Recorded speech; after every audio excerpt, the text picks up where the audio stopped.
Mateo capítulo 16, vamos a empezar por gentileza con el versículo 21 al versículo 25.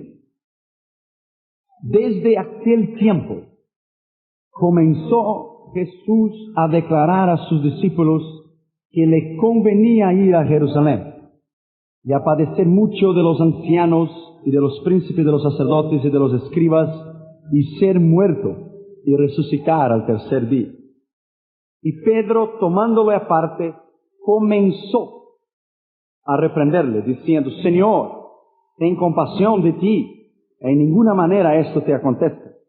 Entonces él, Jesús, volviéndose, dijo a Pedro: Quítate de delante de mí, Satanás, me eres escándalo, porque no entiendes lo que es de Dios, sino lo que es de los hombres. Entonces Jesús dijo a sus discípulos: Si alguno quiere venir en pos de mí, niéguese a sí mismo, y tome su cruz y sígame. Porque cualquiera que quisiere salvar su vida, la perderá, y cualquiera que perdiere su vida por causa de mí, la hallará. Vamos a orar por un momento, por favor. Padre, te alabamos en esta noche. Te damos honra, gloria y alabanza porque sabemos que tú estás aquí. Estoy hablando a la medida que Josué Irión estuviera hablando en esta noche. Y háblanos con poder y autoridad en relación al discipulado y la perfecta voluntad de Dios. Yo reconozco mi dependencia delante de ti, me humillo delante de tu presencia. Estoy hablando a la medida que yo estuviera hablando y que todas las otras voces puedan cesar y que solamente la voz del Espíritu Santo se oiga y que tú hables con poder y con autoridad en el nombre del Señor Jesucristo. Amén. Podemos sentar, por favor, hermanos. La voluntad de Dios es un tema demasiadamente extenso. La voluntad de Dios se revela en las Escrituras, la perfecta voluntad de Dios en el centro de la voluntad de Dios para cada vida y cada cristiano que le recibió como Señor y Salvador. Yo creo que un cristiano que recibió a Cristo como su Señor y Salvador, en los próximos 2 o 3 años, él debe saber su lugar en la iglesia, su llamado y su responsabilidad en el cuerpo de Cristo. Hoy tenemos muchas confusiones,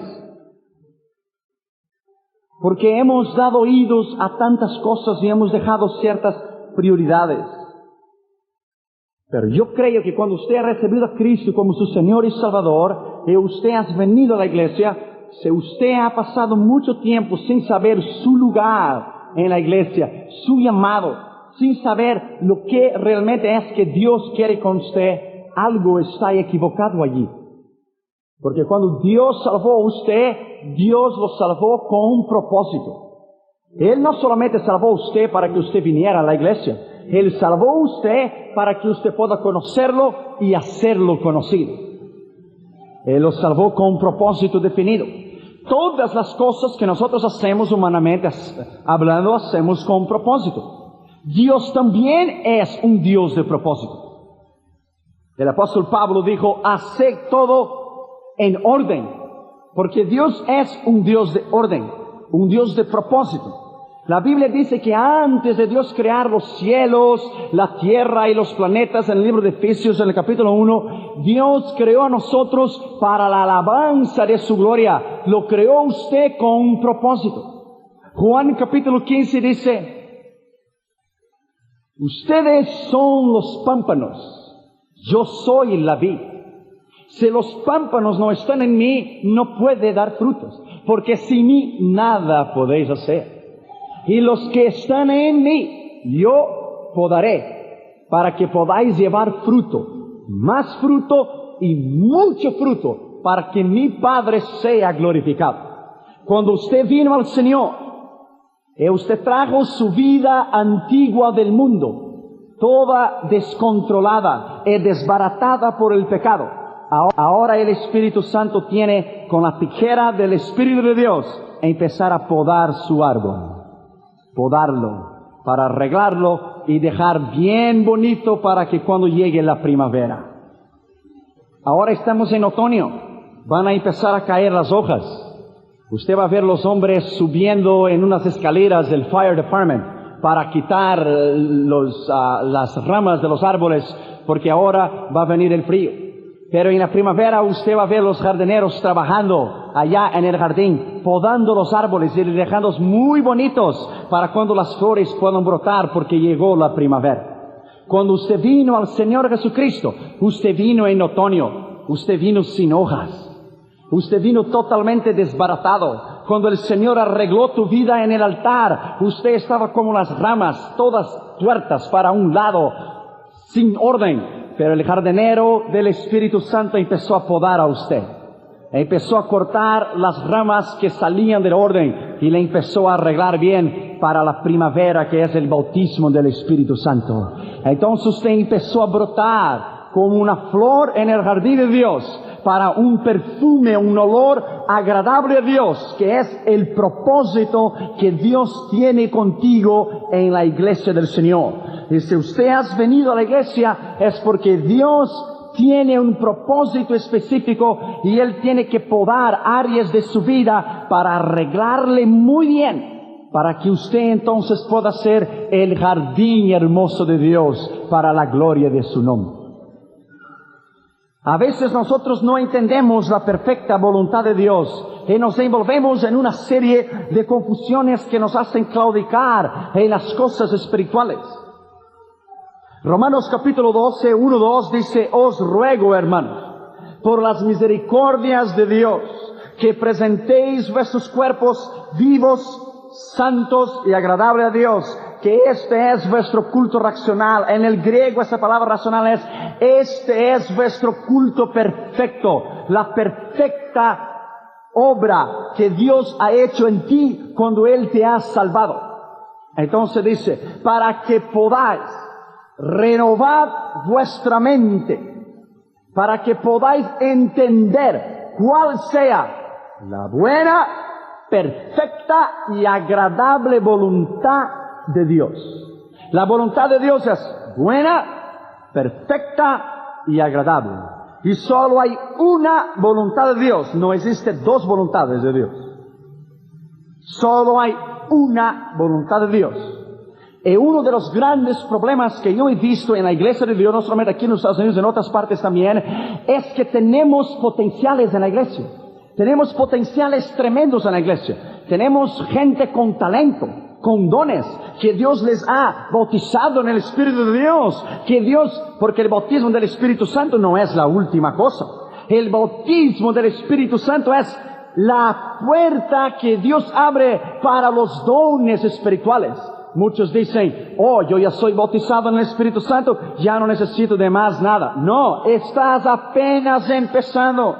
Porque es a través del bautismo del Espíritu Santo que vienen los dones espirituales del Espíritu, y donde Dios te puede usar en el centro de su voluntad, en su buena voluntad, en su agradable voluntad y perfecta voluntad.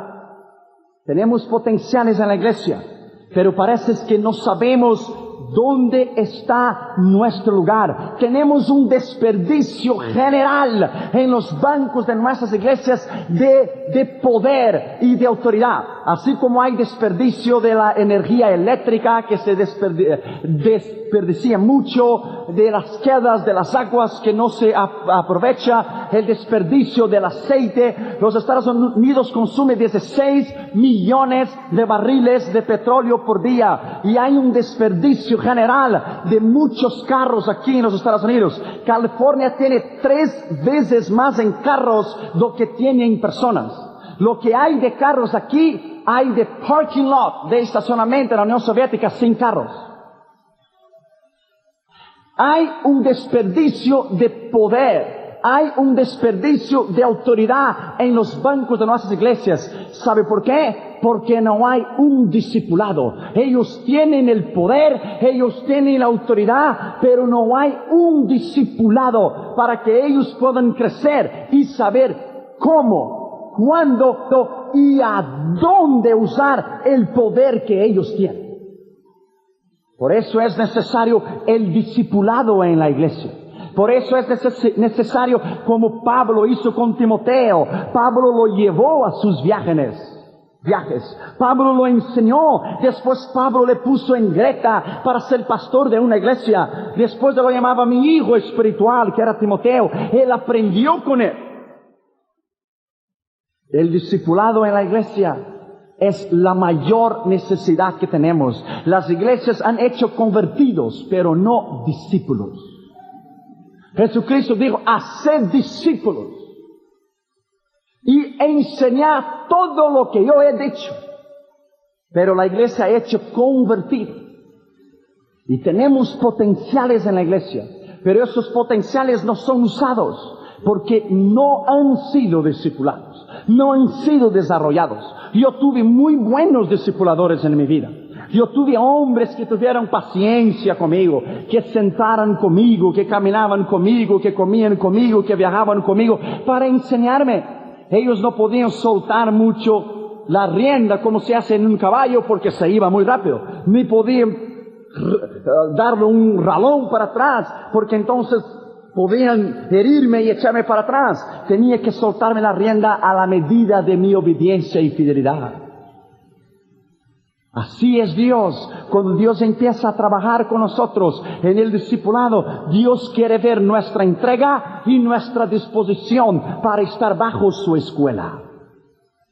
En primer lugar dice, desde aquel tiempo, cuando Dios salvó a ti, Dios ha tenido un propósito contigo. Desde aquel tiempo, Jesús anteriormente no había hasta aquí hablado de su muerte. Y aquí por la primera vez, en el tercer y último año de su ministerio, Él empezaría a hablar de su rechazo ante las autoridades religiosas romanas. Y Él describe muy bien el proceso del Sinedrín, ancianos, sacerdotes y escribas. Desde aquel tiempo, y desde aquí hasta el final del libro de Mateo, Él anuncia 4 veces su muerte. Jesús no pudo antes anunciar su muerte, porque sus discípulos no tenían el nivel espiritual para recibir esta palabra. Sus discípulos e Israel esperaban siempre un Mesías político. Un Mesías que iba a restaurar el reino de la casa de David. Siempre esperaron un hombre político, nunca un hombre espiritual. En Hechos capítulo 1 le preguntaron antes de él ser ascendido al cielo, ¿eres tú que vas a restaurar el reino de Israel? Todavía lo miraban a él como el hombre político. Cuando yo estaba en Israel la última vez, yo hablé con un joven en las calles. Se llamaba Aarón. Él estaba estudiando en la universidad conservativa, judía, ortodoxa, el Torah, el Yeshiva, los 5 libros de Moisés, la ley. Y él me dijo a mí, nosotros estamos esperando al Mesías. Yo dijo, no, un momento. Usted espera el anticristo, porque el Mesías ya vino. No, pero él restaurará el reino de Israel. No, su papel no era político, su papel era mesiánico. Mesiánico, la palabra es ungido, enviado con un propósito. El Cristo, el propósito ¿cuál era?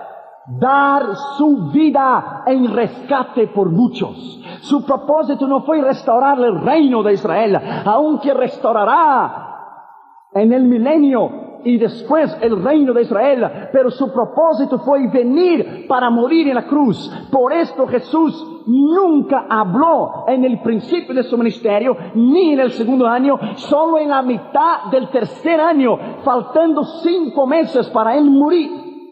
Él empezó a hablar de su muerte, porque no entendían lo que él estaba hablando. Ellos esperaban un Mesías político. Y yo le dije a él, no, Aarón, Jesús no fue un Mesías político. Él fue un Mesías espiritual. Cuando el anticristo venir, como está escrito allá en Daniel, entonces ustedes lo aceptarán como el Mesías. Y Él hará un pacto con ustedes por 3 años y medio. Se sentará en el trono de Dios, queriendo ser como Dios y queriendo alabanza ser Dios. Pero cuando Dios quite la venta mosaica y rabínica de tus ojos, entonces en la mitad de la semana, en la mitad de los 3 días y medios, de los 3 años y medio, entonces ustedes verán que Él no es el Mesías, pero sí el anticristo. Y ahora Israel, los jóvenes que están estudiando en la Universidad de Israel, ya están preparándose para ofrecer sacrificios como en el Antiguo Testamento. Todo está listo para el levantamiento del anticristo. Todo ya está listo para que Él se manifieste en el mundo. Solo hay una cosa que le detiene, que es la iglesia. Y cuando la iglesia subir, entonces Él dominará el mundo. Será un hombre como ningún otro hombre. Pero los judíos no entendían que el papel de Cristo era morir en la cruz. Desde aquel tiempo, Jesús nunca había dicho antes. En segundo lugar, dice que Jesús empezó a declarar que le convenía morir en la cruz. Usted puede entender esto. Le empezó a declarar que le convenía morir en la cruz. Era necesario, era urgente, algo que no podía ser cambiado.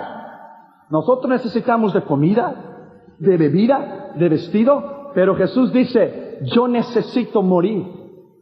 Sus discípulos no entendieron. Usted ya ha visto a alguien llegar a su lado y decir, me urge morir. Me urge morir. Usted se va a sorprender. ¿Cómo usted quería que fuese la reacción de los discípulos? ¿Pero qué está hablando este chico que tiene que morir? Jesús dice, me conviene, me urge, es urgente. Empezó a declarar que le convenía, algo que le conviene, algo que era necesario, algo que él tenía que hacer, morir. Claro que sus discípulos no iban a entender. Nadie lo iba a entender. Sus discípulos caminaron con Él, pero no sabían su propósito. Si Jesús hubiera dicho en las primeras semanas o en el primer año de su ministerio que iba a morir, sus discípulos le hubieran dejado solo. Cada cosa tiene su tiempo, tiene su orden y tiene su día. Dios creó el mundo en 6 días y descansó en el 7º. Él pudiera haber creado todos en un solo día, ¿sí o no? Sí. Pero Él hizo todo en su tiempo para enseñar a nosotros que todo tiene un día, una hora y que todo llega. Llegó el tiempo de Él declarar que le convenía morir. Anteriormente, Jesús preguntó, así Señor, ¿qué dicen los hombres que yo soy? Unos Elías, otros Jeremías, otros un profeta que ha resucitado, otros Juan el Bautista. Y Jesús se volvió a Pedro y dijo, ¿y tú qué dices que yo soy? Tú eres el Cristo de Dios bendito. Jesús sorprendió y dijo, ¡oh, Pedro! Presta atención, no te ha revelado ni carne ni sangre, voluntad humana, pero te ha revelado mi Padre que está en los cielos, voluntad divina. Oh, entonces Pedro miró a todos los discípulos y dijo, ¿viste? Yo lo dije. Porque él siempre era el sanguíneo, él siempre estaba hablando, él siempre quería ser el centro de la conversación. Él era el sanguíneo. Y si fuera pentecostal sería terrible. Porque él siempre era el centro de los 12. La Biblia dice más de 14 veces en los evangelios, y tomó la palabra Pedro y dijo Pedro, y tomó la palabra Pedro y dijo, siempre él estaba hablando. Creo que él se volvió a los discípulos y dijo, ¿viste chicos? Yo tuve la revelación, no tú. Pero no fue muy lejos esa revelación que Dios le dio. Entonces, cuando Cristo vio que la revelación que los discípulos tuvieron, que Él era el Cristo y el Mesías, entonces Él tuvo confianza para decir que iba a morir. Antes de eso Él no podía mencionar, porque su nivel todavía no había llegado a este tamaño, o este nivel, o a este lugar. Cuando Él oyó que Pedro dijo, tú eres el Cristo de Dios, él dijo, ahora sí yo puedo hablar cuál es mi papel y mi propósito. Porque Dios nunca, óigame bien, jamás, escríbalo en el libro de tu corazón, Jesús jamás te dará una revelación y te dará la segunda si no cumplas la primera.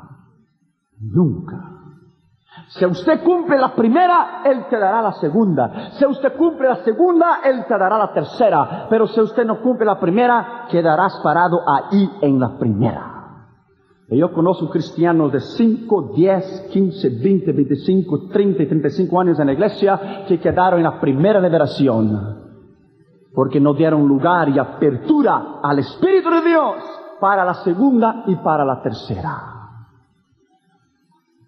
Una vez vino un hombre, muchos años servía en la iglesia, y yo di una enseñanza y no sé lo que pasó con él, y terminó el culto y vino a mí y dijo, tú eres muy joven para enseñar a nosotros. Tú eres muy joven, yo puedo ser tu abuelo, ¿cómo ven a enseñar a nosotros? Dice, bueno, lo que yo recibí es porque yo busqué.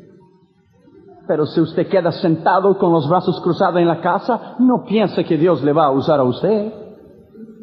Ella le dice, ¿Jesús tenía poder o no cuando Él fue a resucitar a Lázaro para sacar la piedra que estaba delante de la tumba? Sí tenía. ¿Y por qué Él no lo hizo?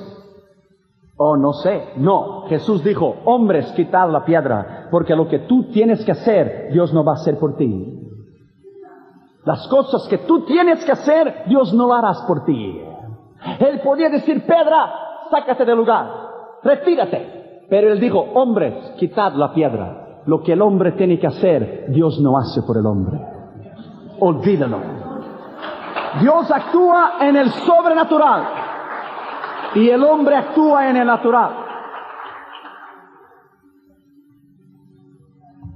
Jesús empezó a decir, a declarar esa palabra inglesa es un statement. Él estaba declarando, Él no estaba diciendo, yo supongo que yo iré. Él no estaba diciendo, sería bueno. Él estaba declarando, es una declaración, es un statement, una declaración. Cuando George Bush fue a la televisión y habló sobre la guerra de las drogas, Él hizo un statement. Una declaración. El presidente de Colombia hizo un statement. Terminaremos con los traficantes de droga. Es un statement, una declaración. Ellos dijeron, pensamos en hacerlo. Es una declaración. Jesús estaba declarando que le convenía morir. Y en tercer lugar, Pedro tomando Jesús aparte. Fíjese bien. Fíjese cuán era la manera en que Pedro tenía la relación con Cristo, y tal era su confianza. Mira bien lo que dice. Y tomando Pedro Jesús aparte. Pedro quitó a Jesús del medio de los 12 y dijo, mira, yo tengo que darte un consejo. No quiero hacer delante de los 12 para que no te avergüences, pero yo te lo voy a dar un consejo, Jesús. Tomó Jesús aparte, era muy espiritual, Lo tomó Jesús aparte, dijo, te lo voy a dar un consejo en privado para que no te aburchones delante de los otros discípulos, ¿ok? Y dice que Pedro comenzó a reprenderles. Comenzó porque no pudo terminar. Porque Jesús le paró en seco. Comenzó nomás. Después de la revelación que tuvo Pedro, que él dijo, tú eres el Cristo, el Hijo de Dios, él se puso arriba de los 12 y le dijo, ahora yo voy a dar consejos al maestro, yo siendo discípulo. Lo sacó Jesús aparte. Te voy a ayudar, Jesús. Estás muy nervioso. Estás un poco descontrolado para hablar de estas cosas de muerte. Yo te voy a ayudar. Comenzó porque no pudo terminar. Pedro, movido por su amistad, por su cariño, por su sentimiento humano. El original dice en el griego: Jesús, no te permito que esto pase contigo. Pero ¿quién era Pedro para impedir la obra de Dios? Él quería decir: de ninguna manera esto pasará contigo. Tú jamás morirás. ¿Quién te ha dicho esto? Yo no te permito. Él comenzó porque no pudo terminar. Pedro no entendía las cosas de Dios. Hacía 20 minutos que él había tenido una revelación de Dios. Es en el mismo capítulo. 20 minutos había pasado y él ya metió la pata. ¿Por qué? Porque él no entendía las cosas de Dios. Antes Jesucristo le dijo: porque ni carne ni sangre te han revelado voluntad humana. Ahora él dice: jamás esto pasará contigo. Daniel 12:3 dice: y los entendidos le prevalecerán. Los entendidos. Él no era entendido en las cosas de Dios. Acababa de tener una revelación y empezó a reprender a Jesús.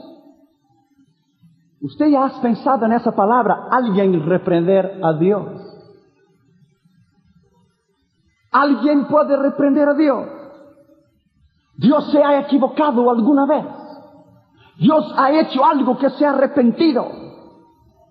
La palabra traducida en la Biblia hispana de nuevo está equivocada, que dice: se arrepintió Jehová. Cuando Dios destruyó el hombre en Génesis capítulo 6, y Dios se arrepintió de haber hecho. No, Dios no se arrepintió, no.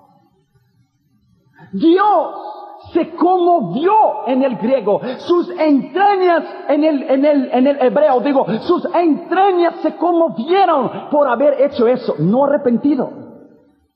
Dios no es hombre para que se arrepienta. Dios lo que hace está hecho y punto final, y Él no da cuenta a nadie, porque Él es soberano. Él domina, y lo que Él dice está dicho, y punto final, acabó. La Biblia hispana tiene que ser cambiada por un otro traductor, está muy mala. En cuarto lugar dice: entonces volviéndose Jesús, dijo a Pedro. Mira la palabra, volviéndose. Quiere decir que cuando Pedro empezó a reprender al Señor, Jesús le dio la espalda a él. Yo no quiero ni oír lo que este chico está hablando. Dice, volviéndose. Quiere decir que Jesús no estaba cara a cara con él. Jesús estaba de espalda con él. Jesús le dio la espalda cuando Pedro empezó a decir que no le sucedería tal cosa. Jesús le dio la espalda. Eso es algo tremendo espiritual. Él le dio la espalda. Él estaba rechazando todo que le venía contra el propósito de Dios. Él sabía que no era Pedro hablando, pero era el diablo a través de Pedro. Por eso dice el texto, volviéndose Jesús dijo a Pedro. Jesús lo cortó, lo paró en seco, porque él comenzó a reprenderle, pero Jesús lo paró. Un momento aquí, hombre espiritual, yo te voy a enseñar lo que es espiritual. No quieras dar la pierna, el paso mayor que la pierna, y no ponga los carros delante de los bueyes, porque cada cosa tiene su orden. No vengas a enseñarme a mí si no has enseñándote a ti mismo primero. No sabes lo que es las cosas de Dios. La Biblia dice, en el original, cuando Jesucristo habló con él, apártate de mí. Jesús quería decir, quítate de mi vida. No entiendes, Pedro, que estoy dando las espaldas. Tú no entiendes la voluntad de Dios. Apártate de mí, aléjate, esté sujeto a mi autoridad. Salga, desaparezca delante de mí. Eso era lo que él quería decir. Por eso él le dio la espalda. Dio las espaldas, porque el versículo dice, volviéndose. Si alguien se vuelve a un lado, es porque estaba de espalda. Yo estoy hablando a usted y yo me vuelvo. Y yo le doy la espalda para usted. Jesús se dio cuenta que las palabras de Pedro venían en contra de la voluntad de Dios, de la perfecta voluntad de Dios, que era él morir en la cruz. y le dio las espaldas en señal de rechazo. Satanás en la Biblia significa adversario, el que resiste a Dios. Pedro estaba resistiendo a Dios. Y Jesús le dio la espalda y dijo: yo no tengo nada a ver contigo. Yo no tengo nada a ver contigo. Cuando Jesucristo habló en el libro de Juan, ahí viene el príncipe de las tinieblas, pero yo no tengo nada que ver con él. De nuevo la traducción hispana está equivocada. En el original griego es: ahí viene el maligno, pero yo no tengo nada de él en mí. Yo no tengo nada de maligno en mi vida. Él está para allá y yo estoy para acá. Él es mi enemigo y yo soy su enemigo. No hay nada de maligno en mí. Yo no tengo nada de él en mí.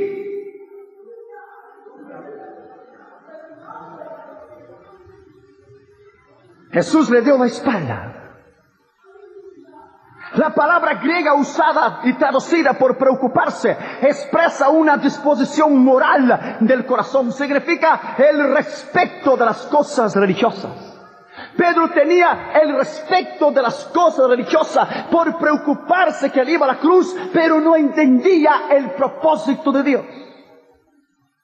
No entendía el propósito de Dios. Cuando Dios me llamó al ministerio, mucha gente, algunos ministros se burlaron de mí y dijo: ¿qué Dios va a hacer con este flacote? Pues viene un viento recio y lo lleva. Ellos no podían creer que Dios es sobrenatural. Ellos tenían un límite y no entendían la voluntad de Dios. Ellos seguían orando, ayunando para mi amado al norte de África, y ellos se burlaban de mí. Todavía sigo en sus iglesitas allá, están metidos en sus vías, en sus barrios. Yo he dado 4 veces la vuelta alrededor del planeta. Ellos no entendían la voluntad de Dios. No entendía el plan que Dios tenía en mi vida.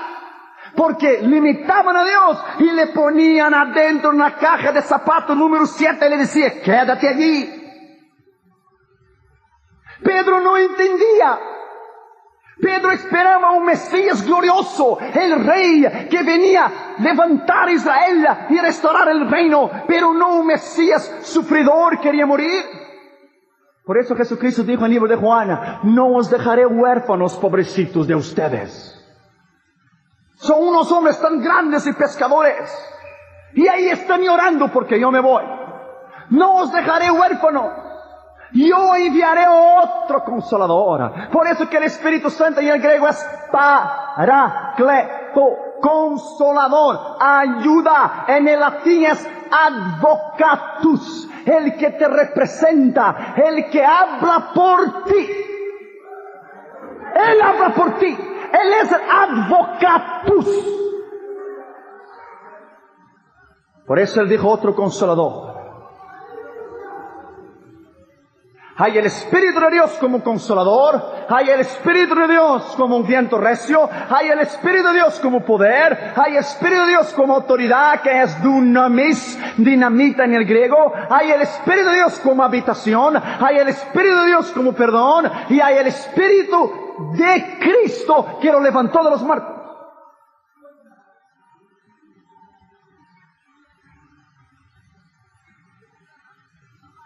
A veces cuando usted camina fuera de la voluntad de Dios y Dios te habla, Él da las espaldas para usted.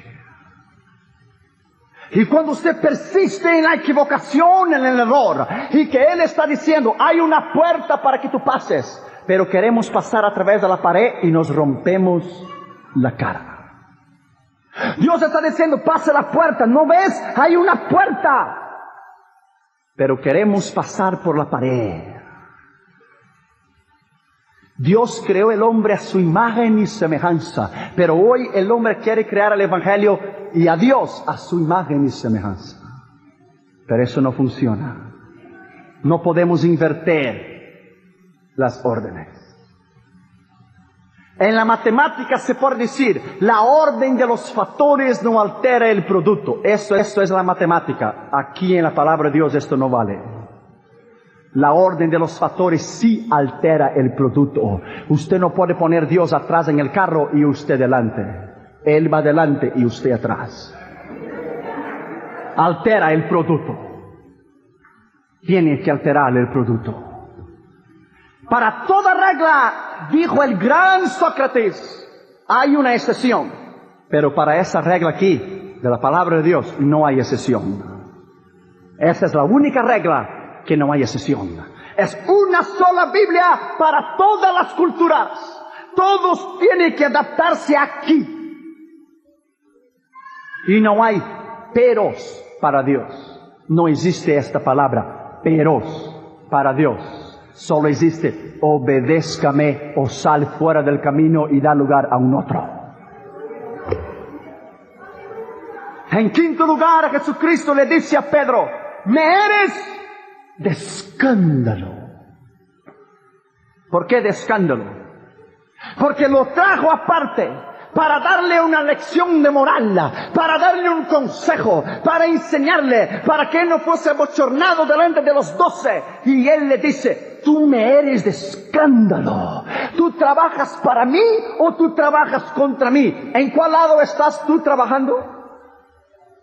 Esta palabra original en el griego es bloque de cimiento y pared. Tú me eres una fuerza contraria. Por eso él dio las espaldas, porque no tenía nada que ver con él. Tú eres un bloque de cimiento. Tú eres una pared. Tú me eres de piedra de tropiezo, de escándalo. Me admiro. Quería decir a Jesús que tú haces parte de los 12. Pedro sin visión y mente divina. Un pensamiento carnal, humano, alejado de los principios de Dios, una mirada equivocada de las cosas espirituales, con la mente natural en no de Dios, fuera de los principios de la voluntad de Dios, lejos de entender el plan del Mesías. Si Pedro, que anduvo con él 3 años, no sabía el propósito de Cristo, ni el propósito para su propia vida, ¿qué será de nosotros si no andamos día y de noche de rodillas delante de Él? 1 Pedro capítulo 1 dice, vosotros creáis en Él sin habéis visto. Vosotros creáis en Él sin haber visto.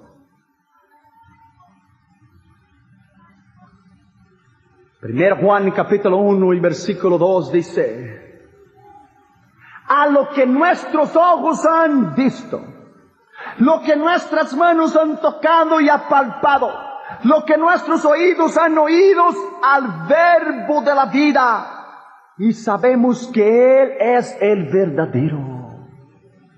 Pero eso fue lo que oímos y lo que escuchamos. Nosotros no le hemos visto. Nosotros creemos por la fe que Él es, porque su palabra lo dice así. Y desde cuando usted vino a Él nunca te ha defraudado, ¿verdad? Nunca. Él solo te ha hecho bien. Porque así es su carácter. Entonces, volviéndose Jesús, dijo a Pedro, tú me eres de escándalo. Tú no entiendes la voluntad de Dios para mí. Y en sexto lugar, Jesús dijo a sus discípulos, si alguno quiere venir en pos de mí, niéguese a sí mismo.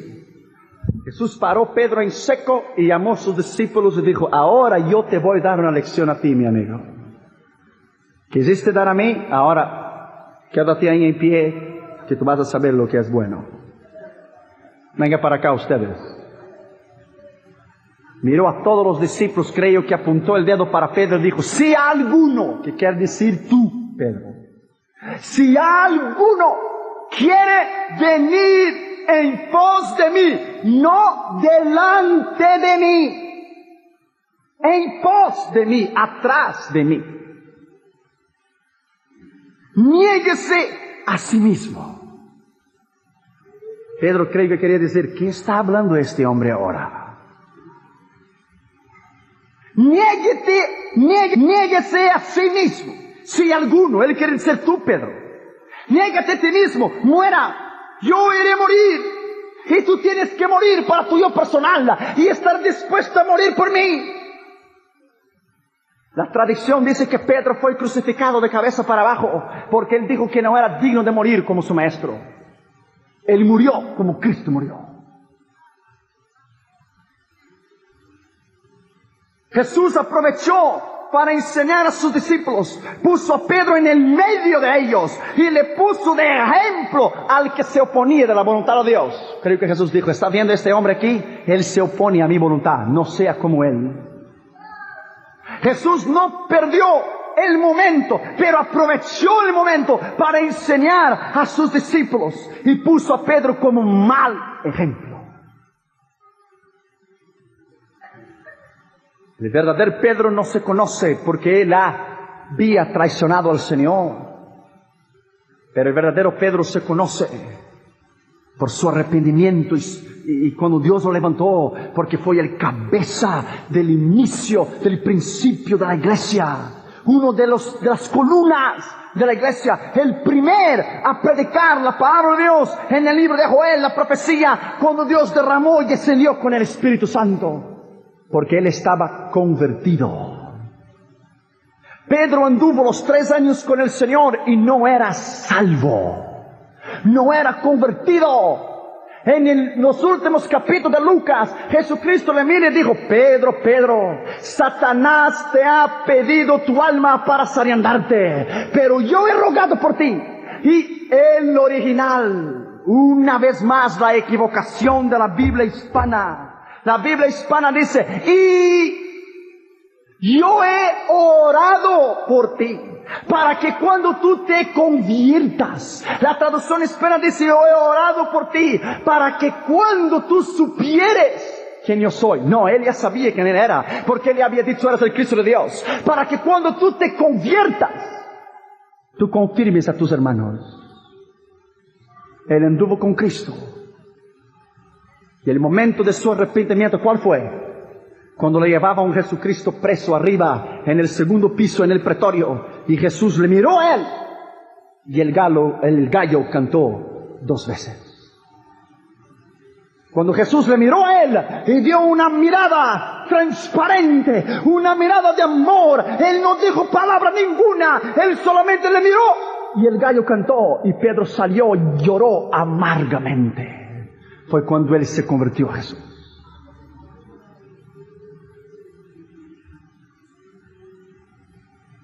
Negarse a sí mismo es renunciar.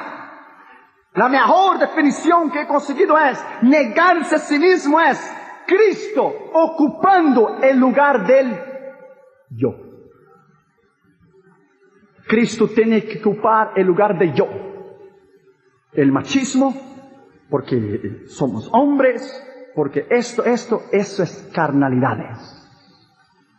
Esto no existe. El hombre viejo ya está muerto y sepultado y con velas por arriba. Él ya no existe más. Él ya está muerto. Cristo ocupando el lugar del yo es renunciarse a sí mismo. Es llegar a ser una necesidad de renuncia personal, como en Filipenses 1:21. Para mí el vivir es Cristo y el morir es ganancia. Como Gálatas 2:20, con Cristo estoy juntamente crucificado para el mundo y el mundo está crucificado para mí. Pablo estaba crucificado. Abra su Biblia ya en Marcos, capítulo 8 y versículo 34 por un momento, por gentileza. Marcos capítulo 8 y el versículo 34. Y llamando a la gente con sus discípulos, la gente estaba junto con sus discípulos, le dijo, cualquiera que quisiere venir en pos de mí, cualquiera Cualquier uno puede venir en pos de Él.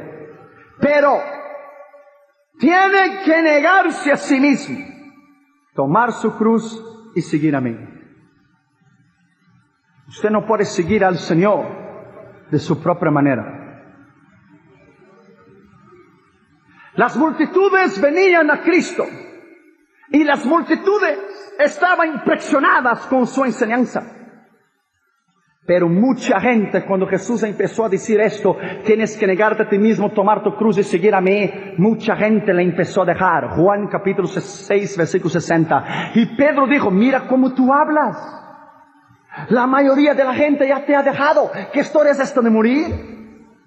Jesucristo dijo, ¿quieres ir tú con ellos? Puedes ir con ellos. ¿Quieres ir tú con ellos? No hay problema, yo pongo otro en tu lugar. Tú no eres indispensable, tú eres dispensable. No hay ningún hombre y ninguna mujer que es indispensable en el reino de Dios. Solo Cristo es indispensable. Todos son dispensables. Él pone otro en lugar y nos retira del camino. Somos dispensables. Pero ¿para dónde yo voy? Dijo Pedro. Si tú tienes las palabras de vida eterna. Ah, muy bien, Pedro, muy bien, muy bien. Yo tengo las palabras de vida eterna, no tú. Yo pongo las reglas y no tú. Yo camino delante y no tú. Tú me obedeces y yo te mando.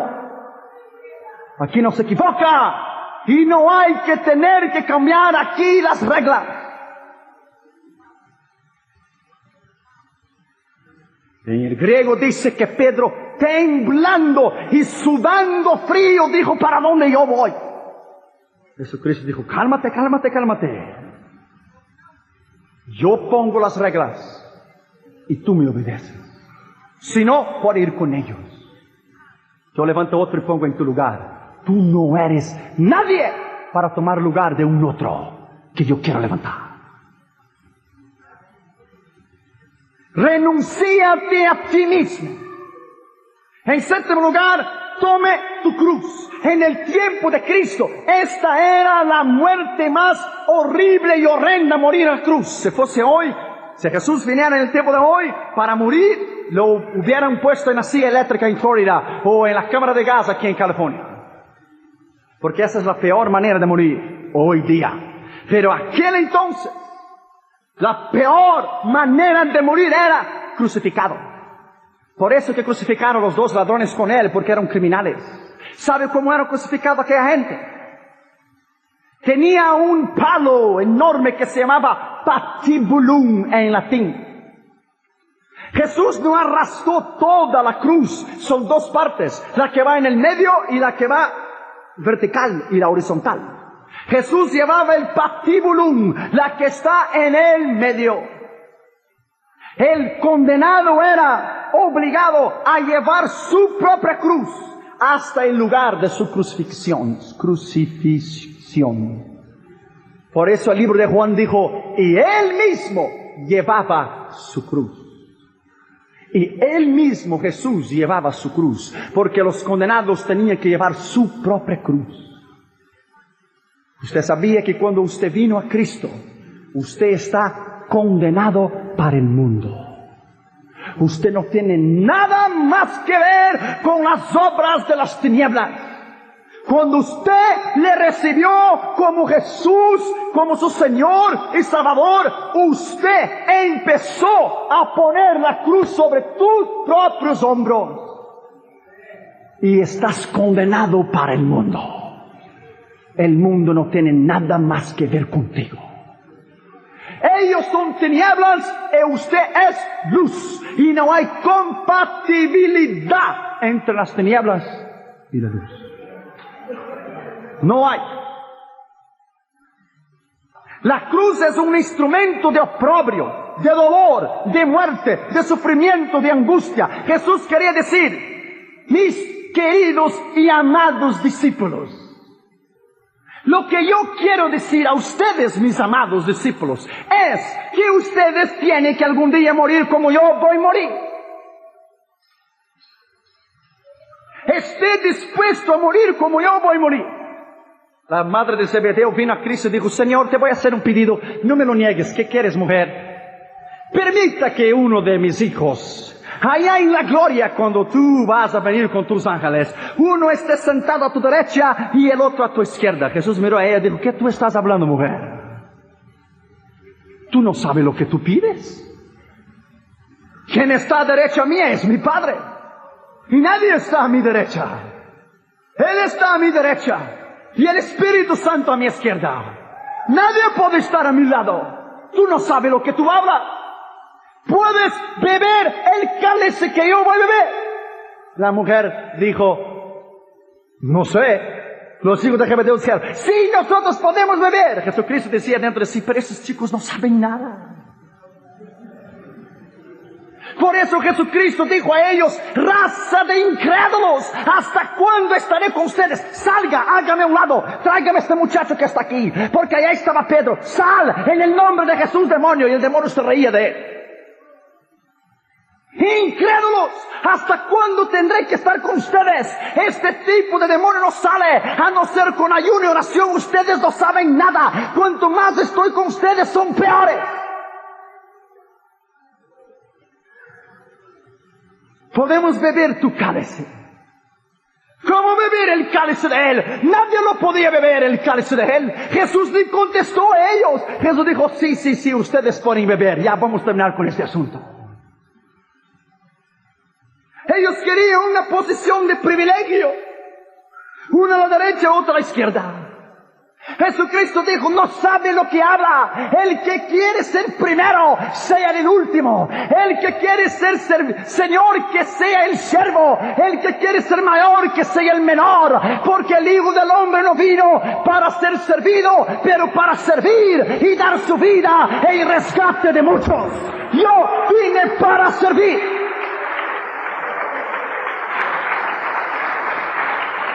En otro lugar Jesucristo dijo, y sígame. Seguir a Jesús en su camino de obediencia, de humillación hasta la muerte, muerte física. Seguir sus pasos, seguir su vida. En otras palabras, ser como Él es. Juan 2:6, 1 Juan dice, el que dice que está en Él, debe andar como Él anduvo. Y en nono lugar y último lugar, porque cualquiera, todos. Porque cualquiera que quisiere salvar su vida, la perderá. Y cualquiera que perdiere su vida por amor de mí. La palabra en griego esta, por amor de mí, quiere decir, por mi causa, la hallará. Salvar la vida sin Cristo es igual a perderla. Y perder la vida con Cristo es igual a salvarla. Vida sin Cristo es igual a la muerte, y la muerte con Cristo es igual a la vida. Lo voy a repetir para usted para que usted se grabe. Vida sin Cristo es la muerte, y la muerte con Cristo es la vida. La muerte es una puerta que Dios abre para una vida mejor, allá en la gloria. ¿Qué implica? Abra su Biblia allá en Romanos capítulo 8 y versículo 35. Romanos capítulo 8 y versículo 35. ¿Quién nos apartará del amor de Cristo? ¿Tribulación? ¿Angustia? ¿Persecución? ¿Hambre? ¿Desnudez? ¿Peligro? ¿Cuchillo? ¿Cómo está escrito? Presta atención. ¿Qué está escrito? Por tu causa. Ve como de nuevo la Biblia en español está equivocada. No es quién es que tiene que perder la vida, es por mi causa. ¿Quién? Por mi causa. Quiere traducir un correcto. Por mi causa somos, por tu causa, somos muertos todo el tiempo, como estimados como ovejas a matadero. Antes, en todas estas cosas, más que vencer por medio de aquel que nos amó. Otro dice, somos más que vencedores. Por lo cual estoy cierto que ni la muerte, bendito sea Dios, ni la vida, ni ángeles, ni principados, ni potestades, ni lo presente, ni lo porvenir, ni lo alto, ni lo bajo, ni ninguna criatura nos podrá apartar del amor de Dios, que es en Cristo Jesús, Señor nuestro.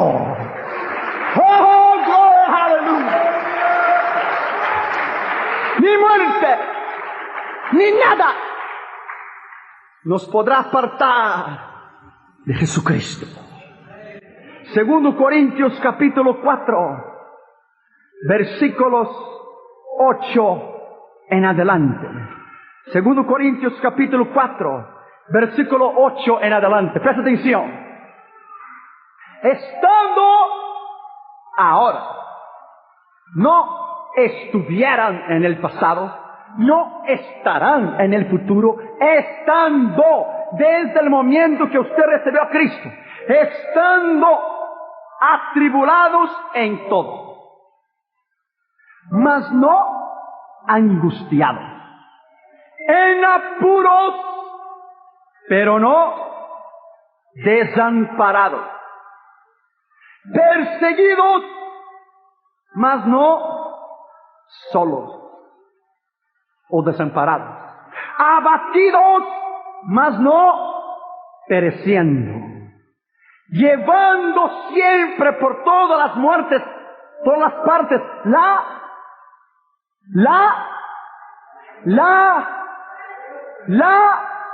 muerte de Jesús en el cuerpo, para que también la vida de Jesús sea manifestada en nuestros cuerpos, llevando la muerte de Jesús, para que también la vida sea manifestada en nuestros cuerpos.